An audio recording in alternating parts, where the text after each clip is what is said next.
Conscious Explained Better, Chapter 5. And this is Blake and Emily and Mark. Hello.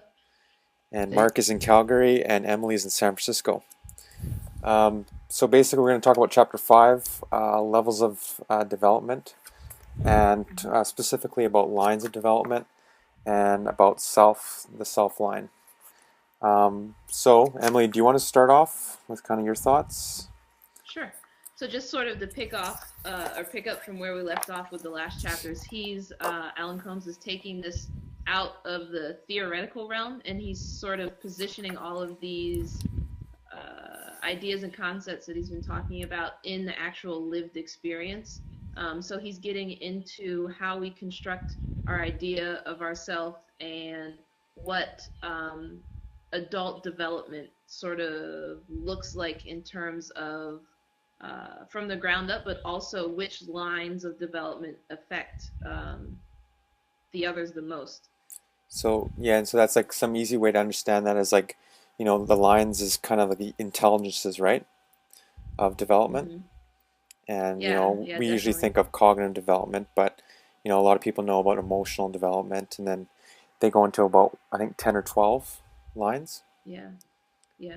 Yeah, and And the best sort of way that I've heard this described is Ken Wilber says, we have these ideas that someone can be highly functional in one area and then deficient in another. So he uses the example like the dumb jock or, the socially awkward school professor. So yeah, this idea that you can have a very high functioning line of development and then the others can be completely, in some cases ignored or sort of stalled right after childhood.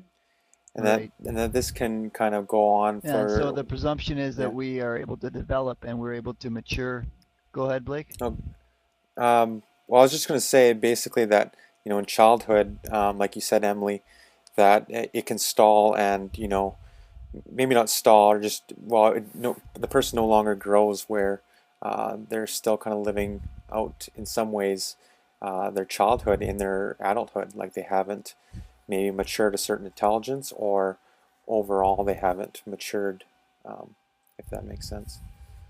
Yeah, So yeah, Mark, yeah. sorry for cutting you Mark, did you off. have something? Yeah, Yeah, well, I mean, and so the general notion is that we can develop these lines, right? So whether it's as you say, the emotional line or the spiritual line or the physical line, the kinesthetic line, whatever line we're looking at, the yeah, notion is that we are able to push these a little further than where they might be at currently. And so an integral life, a life that is evolutionary involves, consciously becoming aware of these and then trying to develop them, right? So if emotionally I'm a little bit stunted, then I might want to learn about, emotional intelligence and begin challenging myself and pushing my own edges in an evolutionary sense to really develop that so that I can be more emotionally attuned to my environment and to the people in my life. yeah. Or if it's cognitive intelligence and I feel like I'm, not cutting the mustard with respect to understanding a particular theory, such as the one we're talking about now, then maybe I need to study a little harder and maybe to, Yeah. whatever. So Yeah. And I like what you're bringing out there is just this idea that we can push into these lines of development, which in Keegan's work, he talks about, we don't normally think of adult development. But just sort of that idea alone is revolutionary. yeah, If Yeah. 10% of the population decided to take adult development seriously, I mean, it would be a straight up revolution. Um, absolutely. and so just the sort of the gravity of sort of grappling with these lines of development, it extends far beyond just sort of some fun thing to talk about. It has very real impact in both our day-to-day experience and the sort of culture that we co-create, like how we show up in the world. Um, so Yeah. yeah, so I like that you were bringing that sort of developmental aspect out there. Yeah, And there's the interesting fact in the book he points to is that cognitive development often goes is more advanced than the other lines. That one has to first perceive and understand something cognitively before they can develop the other lines. And so that comes to, really with the moral intelligence, that if someone has to understand and take perspective before they can maybe have a moral sense of what to do. So I thought that was interesting what he said about that. Um, Yeah, that's Right. interesting to sort of dig into, I think, because so he calls, what does he call the self or the cognitive one? I think he called it, one second. He calls it the world maker. So for hmm, him, it's like the most, it's sort of like the one that leads the charge, and then the others sort of follow in its. And to a degree, like I would say that's the most important line, but also, and I haven't read further in the book, so I don't know if he brings this in, but what sort of exponential development happens when you sort of develop them in tandem, you know?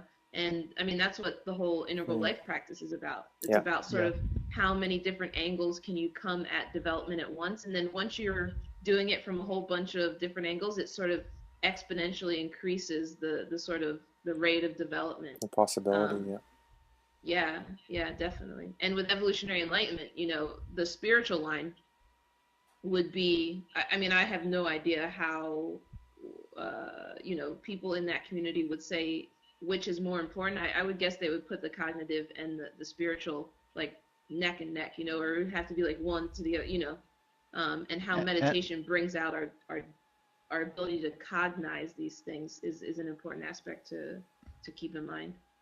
right. Yeah. And the moral dimension is crucially important too. I mean, a lot of the new age spirituality will kind of bypass the whole idea of yeah, what is doing the right thing, and so that's critical. But as you're speaking, Emily, you bring up an interesting question, which is, well, so it's all very good if these lines of development exist and they can actually be developed and furthered, but then what is it that would motivate us to do that? What is the motivating force hmm. or driver uh, to encourage us to, if we're adults or if we're younger or older, whatever it is, why would we be interested in developing? Yeah. Well, that sort of touches on the evolutionary enlightenment piece in the sense that we like there's that kind of eros, there's that urgency to evolve, and what Andrew Cohen talks about is it first starts with that sexual impulse, and then it starts with the kind of push to innovate, and then it comes to a more even heightened, more spiritual kind of urge to evolve at the level of consciousness. So I think that's a major piece of it. Would you add anything, Emily, to that, or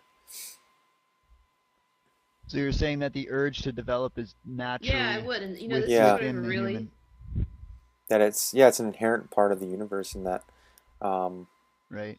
it's that kind of becoming when we waken up to it. Um, you yeah. know, And I think that all philosophers, and I know in general, I feel like I've heard both Ken Wilber and Andrew speak about this, that sort of getting to the point where you can identify this impulse, it's sort of a mystery soup, It's sort of like, how are we here having this conversation and, other people not, So sort of how you get to that initial stage where you can recognize and start to like act in accordance with this impulse, it's sort of like, what yeah, what combination of events happen there.